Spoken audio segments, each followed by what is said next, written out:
আসসালামু আলাইকুম প্রিয় দর্শক, এটা হচ্ছে কবরস্থান। এখানে আমার মায়ের কবর, তাই আজকে আসছিলাম একটু দোয়া করতে। আপনারা সবাই আমার মায়ের জন্য দোয়া করবেন। এখানে ওই যে ওখানে যে একটা খাম দেখা যাচ্ছে, বিদ্যুতের খুঁটি, ওখানে আমার মায়ের কবর। আমার মা 1996-তে শুক্রবার দিন ভোর রাত্রে মারা যায়।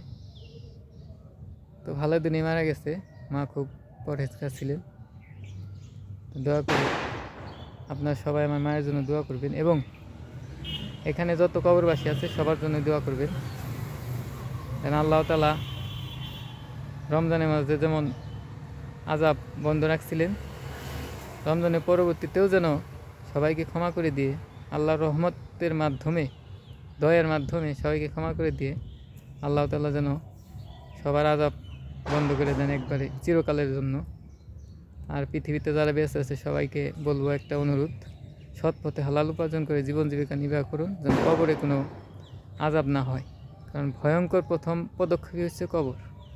কবরের পরবর্তীতে অনেক কিছু আছে, কিন্তু কবর থেকে প্রথম যে ধাপ, এই ধাপটা পার হয়ে যাওয়াটাই বড়ই কঠিন। তো আল্লাহ রাব্বুল আলামিন সবাইকে হেদায়েত দান করুন এবং সবাইকে সৎ পথে চলার তৌফিক দান করুন। এবং আমাদের সবার জন্য দোয়া আছে, কবরবাসীর জন্য দোয়া আছে। এবং এই পৃথিবীর থেকে যত মুসলমান নরনারী, মুসলিম নরনারী, মুমিন নরনারী চলে গেছেন, সবাইকে যেন আল্লাহ ক্ষমা করে দেন। সবার জন্য দোয়া আছে। শেষ করছি। আসসালামু আলাইকুম রহমতুল্লাহ।